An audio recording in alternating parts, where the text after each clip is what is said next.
When I look at this marvelous, youthful sculpture of a young adolescent, many things come to my mind.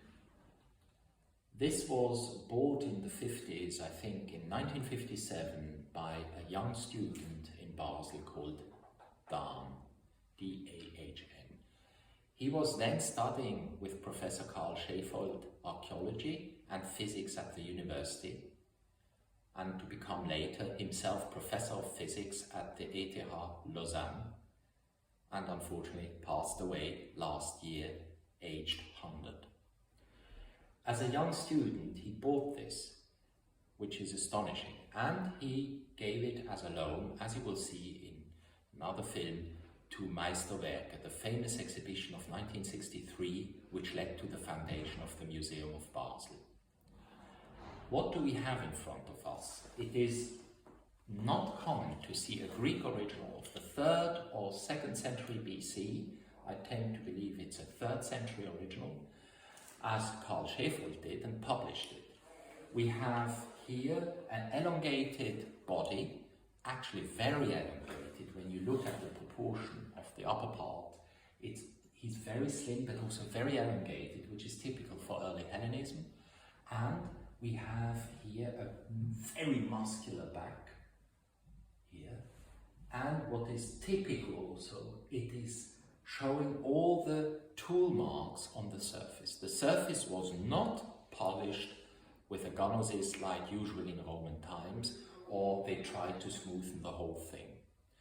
You see all the scratches of the dents, and this gives the surface a wonderfully nervous surface, very lively.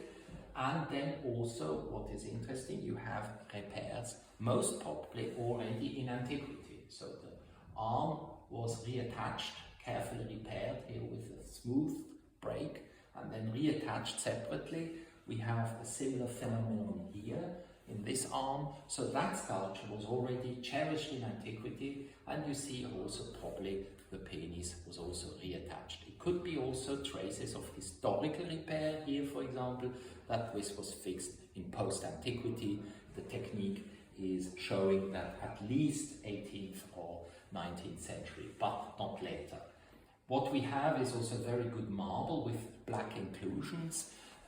It's probably a marble possibly from Asia Minor, which has these inclusions. It's a middle coarse grain of marble, but this is of course difficult. You would need an isotopic analysis to find out more.